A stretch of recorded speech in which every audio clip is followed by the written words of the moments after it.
여러분 안녕하십니까? 지혜와 경험을 공유하는 손앵커의 더 책방에 오신 것을 환영합니다. 저는 손지혜입니다.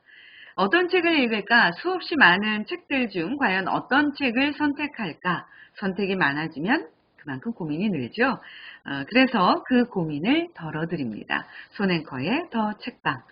오늘은 대전 충남 지방 중소벤처기업청의 유한철 청장께서 추천해 주신 서울대학교 이정동 교수의 축적의 길을 소개하겠습니다. 대전 충남지방 중소벤처기업청은 이 지역의 중소기업, 소상공인과 현장 소통하며 그들의 애로사항을 해결하고 지역 중소기업 그리고 소상공인을 지원 육성하고 있습니다. 이 유한철 청장께서는 항상 기업들의 어려운 점에 귀를 기울여 주시고 함께 해주셔서 개인적으로도 참 감사합니다. 이 청장님께서 이 추천 이유를 이렇게 얘기를 합니다. 이 공직생활 대부분을 중소기업 정책과 산업기술 현장과 함께 했지만 우리나라 산업경제의 근본적인 문제점을 정확히 꿰뚫어 명확한 대안을 제시한 경우를 이 책 이전에는 접하지 못했다. 이렇게 얘기를 하십니다. 더욱 기대가 되죠? 그리고 심지어 이렇게 내용까지 쭉 정리를 해주셨습니다. 자, 그럼 이정동 교수의 축적의 길로 들어가겠습니다. 먼저 작가를 살펴보죠. 이정동 교수는 서울대학교 공과대학 교수이고요. 오피니언 리더들에게 크게 화제가 된 축적의 시간의 대표 저자이기도 합니다. 이정동 교수님에 대해서는 소개할 내용들이 참 많은데요. 하지만 책의 내용에 집중하기 위해서 여기까지만 하겠습니다. 자, 축적의 길. 이 책을 보시면 축적의 시간 그 두 번째 이야기. 축적의 시간에서 길을 찾다. 도전적 시행착오를 축적하는 5가지 전략과 4개의 열쇠. 이렇게 해서 내용을 정리를 해주고 있습니다. 먼저 전략, 축적은 어떻게 이루어지는가?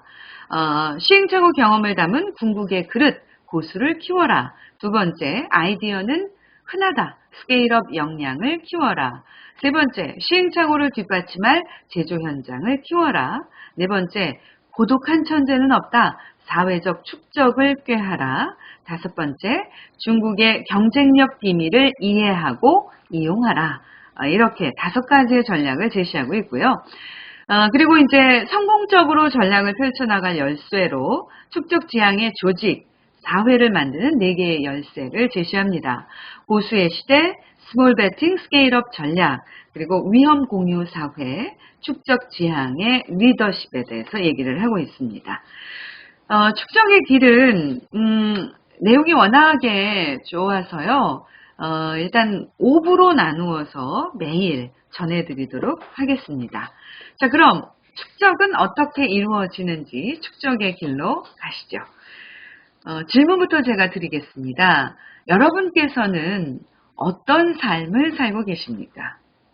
살아오면서 얻었던 경험들, 그리고 그 경험 속에서 얻은 지혜들이 어느덧 나의 어떤 삶의 철학, 때로는 타인이 볼 때는 고집처럼 보일 수도 있지만, 아무튼 나의 삶의 철학, 혹은 삶의 방향, 그리고 직업관, 이런 것들이 쌓이겠죠. 그러면서 인생의 혹은 그 직업의 고수의 반열에 오르기도 합니다. 그리고 또 우리는 살아가면서 좌충우돌을 겪게 되죠. 저는 그렇더라고요. 그리고 좌충우돌의 경험만큼 또한 시행착오들을 겪게 됩니다. 이 책은 인문학 서적은 아니지만 저는 제 인생을 많이 돌아보게 되는 계기가 됐어요. 방송을 20년 넘게 했고 또 아이들 말하기 앱도 개발을 했고 지금은 플랫폼 사업을 진행하고 있지만 그간 경험했던 어떤 시행착오들로부터 과연 나는 무엇을 얻었는가, 그리고 이 개념 설계를 제대로 하고 있었는가 라는 생각을 하니까 참 아프게 다가오더라고요. 이 책을 요약을 한다면요, 오랜 시간 거듭된 시행착오 경험들로부터 고수가 나오고 또 그 시행착오 경험들의 축적들로부터 개념 설계가 만들어지고 스케일업 역량이 강화되고 이것들로부터 글로벌 기업들이 만들어진다는 겁니다. 근데 이거는 뭐 꼭 기업뿐만이 아니라 개인도 마찬가지가 아닐까라는 생각이 들어요. 그간의 자신의 그 시행착오들, 거기에서 만들어낸 겪었던 경험들이 그로 인해서 개념 설계가 나오는 거고, 이를 통해서 그 분야의 직업의 고수가 나오는 게 아닌가라는 생각이 듭니다. 자, 오늘은 그 5부 중에 첫 번째로 글로벌 챔피언 기업의 힘은 개념 설계에서 나온다라는 내용을 소개하겠습니다. 글로벌 챔피언 기업의 가장 큰 특징은 제품과 서비스의 새로운 개념을 제시하는 데 있다. 이러면서 또 등장하는 기업이 있습니다. 어떤 기업일까요? 한번 추측해 보시겠어요? 네, 맞습니다. 애플이 또 등장합니다.